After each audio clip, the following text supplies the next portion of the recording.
He may even identify himself with it and believe that he is what he appears to be. Welcome back to the NCE StudyGuide Podcast. I'm Glenn Ostlund. And whether you're studying for the NCE or already working in the field, I'm glad you're here. This podcast is part study tool, part creative experiment. A space where I explore how real-world events and current news stories affect the nervous system and emotional lives of our clients. I think of these as news-inspired case studies, and honestly, I'm creating them for my own continuing education as a soul-centered, trauma-informed counselor. I like to think of this as a little AI puppet show. I use ChatGPT to research, organize, and script these episodes, then feed them into Notebook LM for a deeper dive AI-driven analysis. Then I listen to it and I learn. Together, it helps me connect counseling theory, neuroscience, and the world we're all living in. If you find this interesting or helpful, please share it with a friend or send me your ideas. I'd love to hear from you. And if you'd like a more focused study experience, I've got over 100 topic-specific modules available on Patreon for as little as $5 a month. All right, let's get started. Today, we are going to create a case study out of a popular news story that has been trending online. Yeah, we're going to really go beyond just the headlines here. We want to use this real-world thing that happened as like a practical way to look at some core counseling ideas. You know, grief, anxiety, the crucial mind-body link, and even media literacy. And we'll filter it all through an NCE lens. So the mission for this deep dive, to show you exactly how these kind of complex theories actually show up in a clinical setting. It's about putting the pieces together for case conceptualization. Exactly. And our focus case, we're calling him Jordan. He's 34, and his life basically got thrown into this existential spiral. And not because of something happening down here on Earth, but because of an object millions of miles away, this interstellar comet, 3I AT-LAS. So we're going to do a really thorough analysis. We'll start with the biopsychosocial model, get that foundation, and then apply maybe 3 different but super important theoretical frameworks, this kind of deep understanding. It's really essential if you're prepping for the exam or, planning to actually practice. Okay, so let's start there. Let's unpack this this cosmic trigger first, because understanding where that external stress came from is like fundamental to getting why Jordan reacted the way he did. Yeah. And Comet 3 AT-LAS, it really was pretty unique, discovered back in July 2025. And it's a big deal because it's only the 3rd interstellar object we've ever spotted, after Oumuamua, which got a lot of press and bore us off. And what really grabbed the scientific community right off the bat was just its size and speed. It was confirmed as the biggest and fastest moving one we'd seen so far. Basically this massive kind of volatile ball of ice and dust just hurtling through our solar system on a one-way trip too. Never coming back. Right. And the dates here are actually really important because they line up almost perfectly with when Jordan's symptoms started kicking in. The comet was set to reach perihelion, that's its closest point to the sun, on October 29th, 2025. And that timing, it matched up exactly with the peak media frenzy and, well, the peak of Jordan's anxiety. Yeah, and it wasn't just the size and speed. The comet also had these features that science couldn't, immediately explain. It had this weird backward-facing anti-tail. An anti-tail? What even is that? It's kind of counterintuitive, yeah. It's basically a jet of gas and dust pointing towards the sun, not away from it. Plus, it showed these really unusual chemical signatures, stuff that hinted at maybe an exotic composition. Elements or compounds we don't usually see in comets from around here. Okay, so you've got largest, fastest, and exotic. That mix, I can see how that created the perfect storm for the hype cycle to just ignite. Yeah. But here's where it gets really interesting, both for Jordan and for thinking about media psychology. The anxiety trigger wasn't really the comet itself, right? It was how those odd features were interpreted by certain people. Precisely. There was this Harvard astrophysicist, Avi Loeb. He's known for some, let's say, unconventional theories, and he made major headlines. He suggested these weird features might not be, purely natural phenomena. He actually proposed they could indicate, and this is the key phrase, controlled maneuvering, maybe even an alien craft. A potential techno-signature, he called it. Wow, controlled maneuvering. That phrase, that's the turning point, isn't it? Yeah. It takes it from some science journal article to, huge panic button digital media coverage. Aliens, immediate threat. looming danger. And the public reaction just split instantly. You had, on one side, the real space buffs, the enthusiasts feeling just pure wonder, like, wow, what an amazing chance to study the universe. But then on the other side, you had the general public mostly getting the news through these, fragmented, sensational headlines. And for them, it wasn't wonder, it was just intense dread. Yeah, and we should also mention the skepticism part, because that's crucial too. Jordan's rational brain is fighting this battle, right? Trying to override the emotional fear. Most experts were saying, look, all the observations, they actually fit within what we know about comets, even if it's complex behavior. We saw the same thing with Oumuamua back in 2017, remember? Similar wild alien theories that the scientific consensus eventually just dismissed. But that kind of nuance, that requires critical thinking, it requires media literacy, and those things often get lost in the 24/7 news cycle noise. And then, to make things even worse, you have this prophecy layer thrown in. The comet's arrival happened to coincide with all this online chatter picking up steam, people connecting it to Nostradamus, some vague quatrain about a fireball from the cosmos, a harbinger of fate. You know the type. Oh boy. Ancient prophecies meet modern astronomy in a Reddit thread. That is a potent mix for anxiety. It really is. And this brings us right to a core NCE concept. Existential anxiety. That deep down dread we feel when we bump up against the big, unanswerable facts of life, death, freedom, being alone, finding meaning. Jordan knows. Intellectually, NASA said the comet's no threat. It's passing 168 million miles away, right?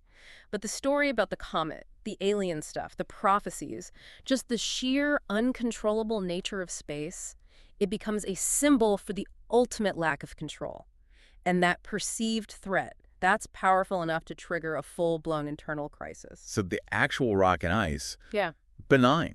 But the story woven around it, clinically devastating, especially for someone whose system is already a bit vulnerable. Yeah. Okay, that context is key. That's our bridge to understanding Jordan's story. All right, let's shift focus now. Let's look at Jordan himself in the therapy room. He's 34, works from home, tech support. And when he first comes in, what brought him there? His opening line was just chillingly simple. I can't stop feeling like something terrible is about to happen. And right away, he offered physical proof. He added, my chest feels tight all the time, like I've been holding my breath since July. That tight chest, that immediate physical sign, that's our first big clinical clue. And think about this. Astronomy used to be his comfort zone. It made him feel small in a good way, he said. But now, that same vastness, symbolized by the comet, makes him feel small in a terrifying way. It represents this uncontrollable universe he's suddenly petrified of. And those feelings quickly turned into real problems, disrupting his life. Let's talk about the behaviors. What did this anxiety look like day to day? Well, sleep went out the window almost immediately. He said he stopped sleeping the very night that controlled maneuvering story broke. And that led to these ritualistic behaviors, especially doom scrolling. Doom scrolling. We hear that a lot. Yeah. Compulsively checking news feeds, diving into Reddit threads about the comet. He'd often wake up like 3 a.m. drenched in sweat and actually go outside just to stare at the sky. Almost like he was looking for confirmation that something bad was about to happen. Wow. And how did this affect his job? Tech support from home, that needs focus, right? Continuous attention. He was completely zoning out, mid-call sometimes. He described just staring at the wall, then realizing minutes had passed and he hadn't said anything, totally losing his train of thought and self-care. That plummeted too. His apartment was a mess. He was eating takeout, standing over the sink, the picture. And he started actively ignoring calls from his mom. This whole pattern. It shows he was failing at just basic life maintenance, that severe functional impairment. What strikes me is that he seemed aware on some level that the comet wasn't the real problem. Exactly. He even said it. The comet's not the problem. He recognized it was a symbol for everything else he felt powerless over. Political instability around the globe, the climate crisis, worries about AI taking jobs. The comet just became this anchor point for all these free-floating fears about the future. That's a really clear example of displacement, maybe projection too. Taking all that anxiety and sticking it onto one specific thing. Textbook. And now we absolutely have to bring in the history, the developmental context. This is super important for NCE prep. Jordan is dealing with unprocessed grief. His dad died 2 years ago. And his dad was important in this context, right? They shared an interest. Yes, his dad was his fellow astronomy enthusiast, his anchor, really. And the father had this very specific way of coping with uncertainty. He was a prepper. A prepper, like stocking up on supplies. Exactly. Shelves full of canned goods, water filters, maps, just in case. And Jordan had this realization in therapy. He saw that his own behavior, this relentless gathering, stockpiling of conspiracy theories and news data, it was like his own digital modern version of his dad's prepping. It was his attempt to find some control, mirroring a coping mechanism he knew, but underneath that, it was masking this deep, unresolved grief over losing his dad, losing his primary emotional regulator. Okay. So the comet becomes this double whammy. It's a huge external perceived threat, and it reactivates all the internal fear and loss connected to his father. Precisely. And his goal for therapy, it just captures that internal struggle perfectly. Jordan said he wants to stop needing everything to make sense. And more fundamentally, he wants to be able to look at the sky again and feel wonder, not dread. Wow. That shift from dread back to wonder. That's really the measure of success for him, isn't it? It truly is. Okay, so let's synthesize this. Let's use the biopsychosocial model to kind of organize everything we know about Jordan's experience. We'll break it down into those 3 domains, starting with the biological, where the anxiety is clearly showing up physically. Right. We need to list out what we're seeing physically. There's the chronic hyperarousal, that tight chest we talked about, the sweating, the insomnia that's just wrecking him, the fatigue from lack of sleep, and the really irregular eating. Now, for the NCE, you absolutely need to know the mechanism behind this, what's happening inside. Jordan is experiencing HPA axis dysregulation and prolonged sympathetic activation. Okay, let's break that down a bit more. HPA axis sympathetic activation. Can we explain that in a way that really makes it stick? Maybe an analogy? Sure. Think of your body having this ancient but super sophisticated alarm system. The HPA axis, that's the hypothalamic pituitary adrenal axis. It's like the central command center. It pumps out stress hormones, cortisol, adrenaline when it senses danger. So when Jordan reads a headline about controlled maneuvering, his brain doesn't distinguish that from, say, a saber-toothed tiger jumping out of him. It interprets both as danger. And that triggers the sympathetic activation, fight or flight. That's why his chest gets tight, his heart pounds, his body's getting ready to run or fight this abstract concept. But the threat isn't the tiger. It's information. It's constant. Exactly, which means the alarm system never gets the signal to turn off. Because the news keeps coming, the doom scrolling continues, it's this constant low-level stream of threat signals. So the HPA axis just stays switched on for months. And being constantly on guard like that, always tense, always ready, it does real damage over time. That sustained physiological cost, the sort of wear and tear from nonstop stress, that's what we call allostatic load. Jordan's tight chest, his exhaustion, his inability to focus, those are the physical signs that the load is just overwhelming his system. Okay, that makes sense. The body's alarm is stuck on. Now, moving to the psychological domain, what are the key thought processes or emotional patterns driving this internally? Well, persistent catastrophic thinking is huge, and intrusive thoughts. He's stuck in these loops, right? What if the scientists are wrong? What if this is the beginning of the end? He just can't get away from those thoughts. And crucially, he's using all this information gathering, the doom scrolling, as an avoidance strategy. It's a way to not feel the deeper stuff, the grief about his dad, the sheer terror of uncertainty. He substitutes those messy emotions with the false sense of control that collecting data seems to offer. It's classic grief displacement mixed with this really intense need for cognitive control, for things to make sense. And this whole psychological picture is massively influenced by his social situation, right? Particularly the isolation. Oh, absolutely. Working remotely already set him up for a degree of digital isolation, and the anxiety just cranked that way up. He's missing out on what we call relational co-regulation. Co-regulation, like soothing each other. Yeah, exactly. That natural, often nonverbal calming effect we get just from being around safe, connected people. His world has basically shrunk down to his screen. So those natural buffers that could help calm his hyper-aroused nervous system, they're just gone. Okay, let's layer in the developmental context now. We need to bring in some key NCE thinkers. For a 34-year-old like Jordan, where does Erikson place him? Right, Erikson's stages. At 34, Jordan would typically be navigating the stage of generativity versus stagnation. Generativity is all about contributing to society, mentoring, creating things that last, building a family or career. It's about making your mark. But Jordan's anxiety is completely blocking that. His job feels meaningless, his self-care is non-existent, he's cut off contact with his mom. This functional paralysis feeds right into stagnation, that feeling of being stuck, unproductive, like life lacks meaning, especially when faced with this perceived chaos. His existential dread makes any effort feel kind of pointless against the backdrop of potential cosmic doom. Makes sense. He's stuck. And then there's Bowlby, attachment theory. How does that connect back to his dad's death? Bowlby's work is crucial here. He taught us about internal working models, or IWMs. These are like the mental blueprints we form based on early relationships, shaping how we see ourselves and others. Jordan's dad wasn't just his astronomy buddy, he was his primary emotional anchor. So losing that anchor, combined with the grief being unprocessed, means Jordan's likely operating with an increasingly insecure IWM. When this massive external threat, the comet story, hits, his system just defaults to panic because that main safety signal, his dad, is gone forever. This underlying insecurity probably explains why he can't even reach out to his mom. Maybe he fears being a burden, or maybe he just doesn't trust that the social world can provide the regulation his dad used to. And finally, let's not forget the cultural piece, the media contagion itself. Right. Jordan is basically swimming in the sea of catastrophic stories. The 24-hour news cycle is designed to grab attention, often through fear. And then you have digital communities like those Reddit threads he was glued to, which instantly amplify the most extreme takes. This whole environment just constantly validates his fear, making it incredibly hard for him to step back and think rationally about it. Okay, we've got a really comprehensive picture now. We've established the problem. This mix of generalized anxiety, sleep issues, compulsive information seeking, all tied to global uncertainty, but really anchored in that unresolved grief. Let's nail down the diagnosis and the therapeutic approaches we'd consider. Yeah, and before we jump into diagnoses, just a quick ethical note. As counselors, we have to be really careful managing our own views here, right? Especially with the alien stuff or the prophecies. ACA code A.4B reminds us to manage personal values. We can't let our own skepticism or beliefs bias the session or make Jordan feel dismissed. Good point. And A1A, promoting client welfare, also applies.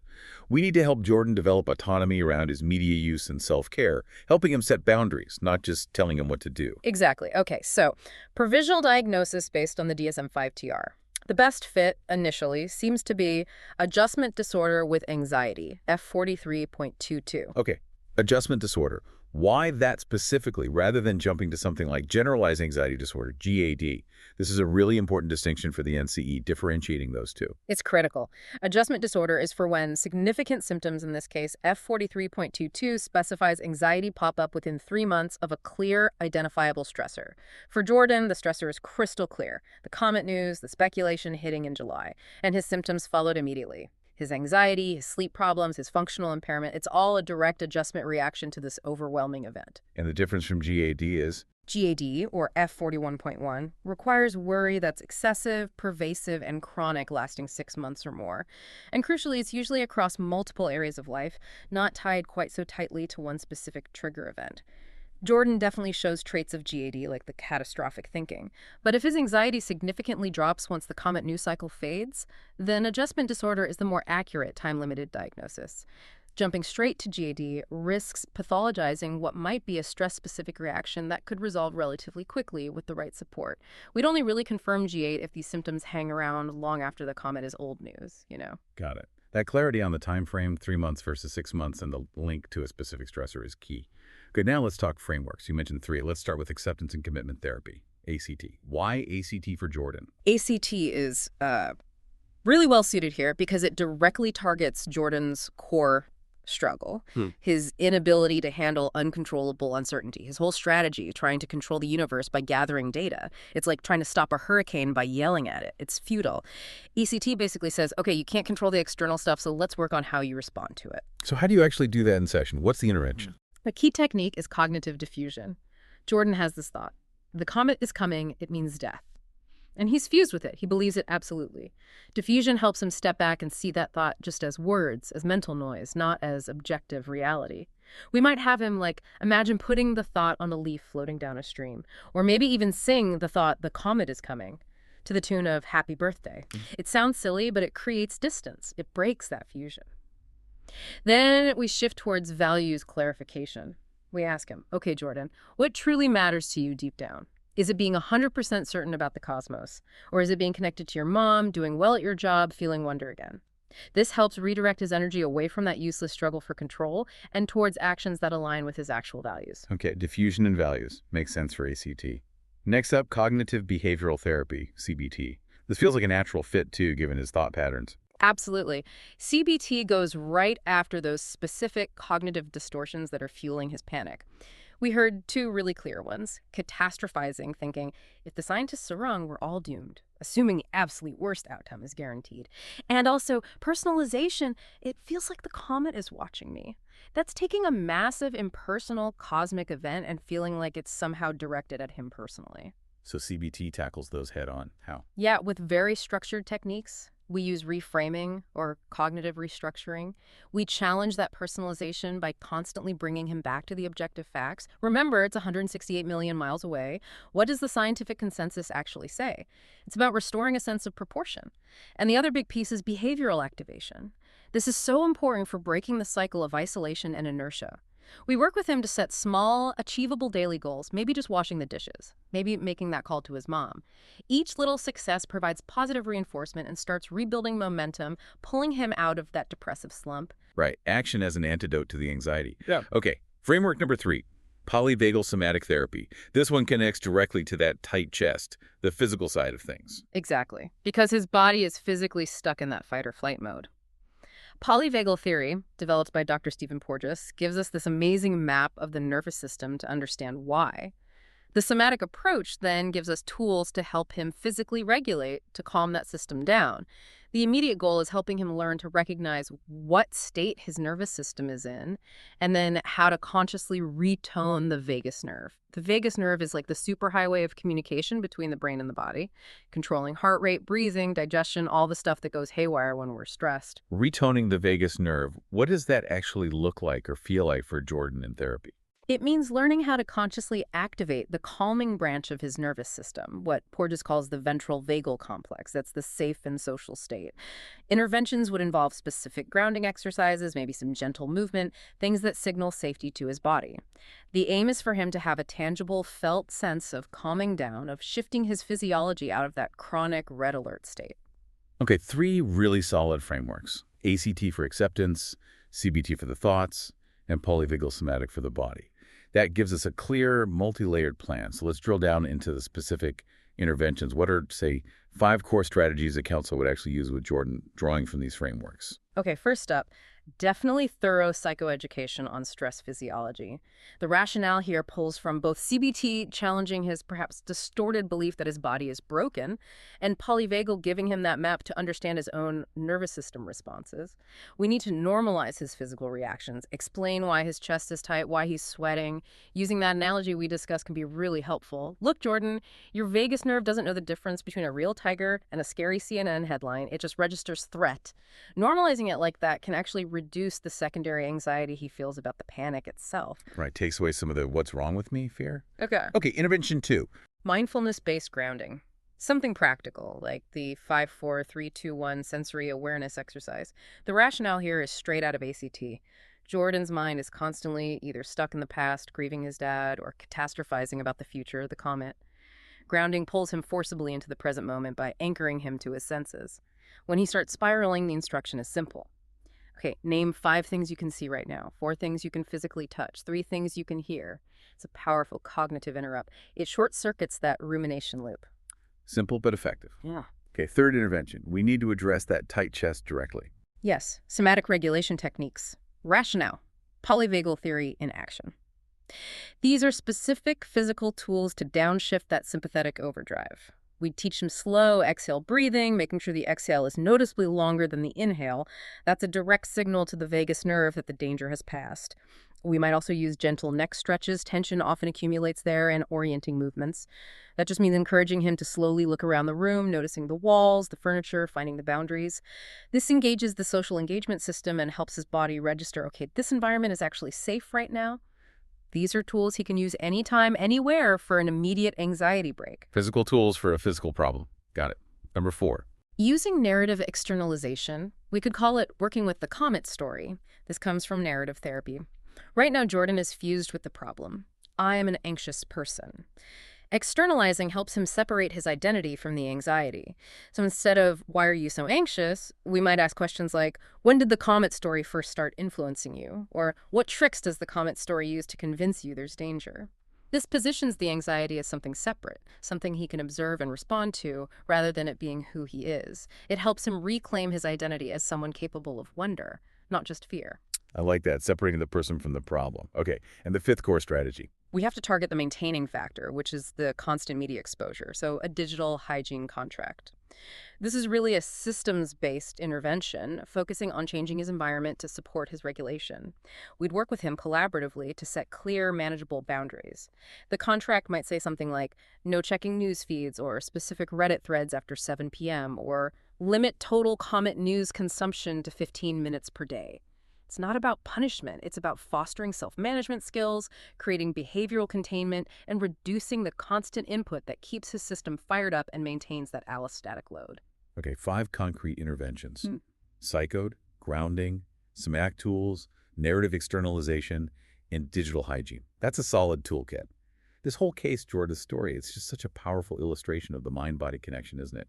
How something abstract, like news headlines, gets translated into physical reality in the body. It's the perfect example. Jordan's nervous system is literally interpreting words, data, theories, abstract information as if they were immediate physical threats. That sympathetic nervous system kicks into high gear, pumps adrenaline, cortisol, breathing gets shallow, chest tightens. His body is essentially trying to fight off an idea. It's exhausting. And if we use that polyvagal lens again, we can really map out the sequence his nervous system is going through. Yeah, you can see it clearly. First, there's the perception of threat lobes theory, the prophecies, the endless doom scrolling. That triggers the big, costly, sympathetic activation, fight or flight. That's the panic, the insomnia, the muscle tension. But you can't stay in that high-energy state forever. It's metabolically expensive. So eventually, the system often flips into dorsal vagal shutdown. This is that more ancient, primitive response thing. Freeze or playing dead. Clinically, that's where we see Jordan's fatigue, the emotional numbing, him zoning out at work, the inability to even clean his apartment. It's like a system overload leading to shutdown. And because the threat, the news, is ongoing, he keeps cycling through this or gets stuck, leading to that chronic HPA activation and the allostatic load. So therapy in this sense becomes less about debating the comet and more about, well, nervous system hygiene. That's exactly it. And a huge part of that hygiene is co-regulation. Jordan comes into the therapy room hyper-aroused, isolated. The therapist ideally embodies safety. Through their calm tone, steady presence, maybe even just their posture and breathing, the therapist's regulated nervous system sends nonverbal cues of safety to Jordan's system. That felt sense of safety in the presence of another regulated human is foundational. It's like his nervous system gets a chance to practice relaxing again, learning it doesn't need the constant input from the screen or the regulation his father used to provide to feel okay. And the ultimate goal, then, is helping him regain his own interoceptive awareness, his ability to feel and understand his own internal states. Yes. When his system starts to regulate, he can begin to notice the difference between anxiety and excitement, between dread and perhaps awe. He can start to realize that profound insight. Both wonder and fear can be responses to the sheer vastness of the universe. They're like two sides of the same coin. But when that vastness is processed through a regulated, safe ventral vagal system, it inspires curiosity, maybe wonder. When it's processed through a system stuck in threat mode, sympathetic or dorsal, it triggers panic and dread. So how does therapy practically help him get back to that place of wonder, that creative awe he used to feel? Therapy helps Jordan reconnect with his own internal capacity to regulate. It helps him rebuild trust, not in the universe being predictable, but in his own ability to tolerate the unknown, to sit with uncertainty. He learns to accept that chaos and uncontrollability are part of life, and that's okay. He learns that while he can't control the stars, he can learn to manage his internal response. As he starts to reauthor his relationship with uncertainty, the narrative shifts. It's not the universe is terrifying. It becomes the universe hasn't changed, but the story my nervous system tells about it can change. That's where the wonder comes back in. That's powerful. Okay, this has been a really thorough deep dive, weaving together the story, the theory, the interventions. For everyone listening who's prepping for the NCE, let's quickly recap the absolute key concepts from Jordan's case that you really need to nail down. Absolutely. First, master the biopsychosocial assessment. Don't just list symptoms. Be able to synthesize how the biological factors, like the HPA axis, the psychological ones, like catastrophizing, and the social context, like digital isolation, all interact to create and maintain the problem. Okay, second. Really understand the stress response and allostatic load. Know the mechanics, what chronic cortisol does, how it leads to that physical wear and tear, and contributes to symptoms like fatigue and insomnia. Got it. Third key concept. Get fluent in cognitive distortions and reframing. Be able to spot things like catastrophizing and personalization in a case vignette, and know specific CBT techniques to challenge them. Fourth. This one feels crucial for this case. Yes. Dedicate serious study time to polyvagal theory, regulation, and co-regulation. Understand those three states, ventral, sympathetic, dorsal, and grasp how the therapeutic relationship itself provides that vital, nonverbal co-regulation. Fifth concept. Existential meaning-making. Jordan's case is a prime example of that crisis of meaninglessness that can hit when we face huge uncertainties. Think about Erikson's generativity stage and the struggle to find purpose amidst perceived chaos. Okay. Attachment theory and grief processing. You need to be able to connect the dots how current anxiety or avoidance behaviors might link back to unresolved grief and those internal working models formed from early relationships, especially the loss of a key attachment figure. Right. And finally, integrating psychoeducation and media literacy in counseling. Be prepared to explain to clients, in simple terms, how their brain and body respond to stress, and also how their environment, especially digital media consumption, can become a major factor keeping anxiety going. excellent summary. Now, based on Jordan's experience, let's talk about help seeking. When should someone experiencing this kind of overwhelming response actually reach out for therapy? Yeah, it's important to normalize this. Therapy isn't just for crises, but the line is often crossed when symptoms move from just being uncomfortable to actually impairing your functioning. The markers we saw with Jordan are good indicators. Things like persistent, intrusive thoughts you can't shake, or that constant compulsive doom scrolling, chronic physical tension, insomnia, or fatigue that doctors can't find a medical cause for, feeling disconnected from joy, from creativity, from people you care about, or that weird state of emotional numbing alternating with bursts of intense panic. If you're experiencing those things, it's a good time to seek help.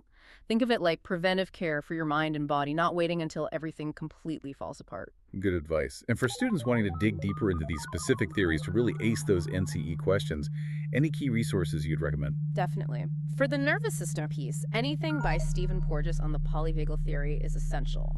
For understanding collective anxiety and maybe the prophecy aspect, Jonathan Haidt's The Righteous Mind offers great insights into group dynamics and belief. And for the link between societal stress and physical health, McBohr Mate's The Myth of Normal is incredibly relevant. Beyond books, I'd also suggest looking for recent journal articles or reliable online resources specifically about digital well-being, media contagion, and the psychology of doom scrolling that's becoming increasingly important. You know, Jordan's fear, his specific fixation on the comet, it really does feel like a mirror for the collective tension of our times, doesn't it? It's like the body finally rebelling against this endless flood of information, much of it alarming, helping him set boundaries, helping him learn to literally just breathe again through that fear. It shows that finding peace isn't about waiting for the world to calm down. It's an internal skill. It's something that can be practiced and learned even when the stars or the headlines keep doing their thing. That's a great final thought. Peace is a skill. Thank you for listening to the NCE StudyGuide Podcast. If this deep dive helped you connect some dots or synthesize these complex topics, please do take a second to leave us a 5-star rating and maybe share with friends or colleagues who are also on their NCE journey. And just a reminder, for even more focused prep, check out our Patreon library. We've got over 100 topic-specific training modules covering concepts like these in more detail, plus practice quizzes. You can access it all for as little as $5 per month. We'll see you next time for another deep dive. 1, 2, 3. Nice to be in orbit.